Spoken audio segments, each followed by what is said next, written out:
Hinatid nga ni Edo ang package para kay Erica. Bago natin ipagpatuloy ang maikling reaction video na ito, hiling ko na tapusin ang panunood nito para malaman ang nilalaman nito, at kung bago ka pa lang sa munting channel na ito, paki-subscribe naman. Maraming salamat.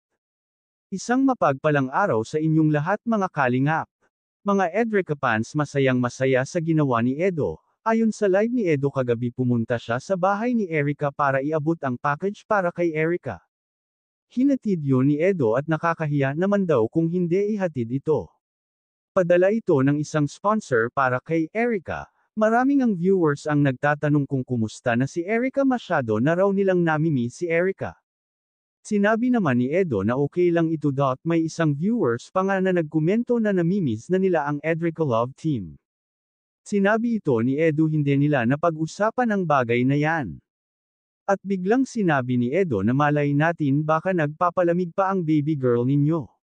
Nagpupukos mag-aral para makatapos at makahanap ng magandang trabaho. Hindi naman talaga na habang buhay siya naaasa lang sa kalingap.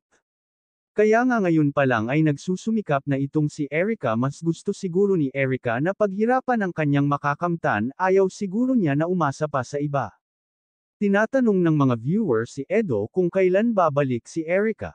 Ang sagot ni Edo ay hindi rin niya alam, baka daw pag pinayagan na si Erica na bumalik sa kalingap.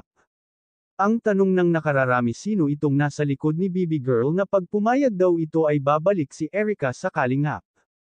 Baka ang lolo-lola ni Erica ito, kasi itong lolo at lola lang ni Erica ang nakausap ni Kalingap Rab, at sila na rin ang nagsabi na ayaw na muna nilang ipa-vlog si Erica. Baka naman talaga iniiwas lang ng lolo at lola si Erica para maiwas na sa mga basher.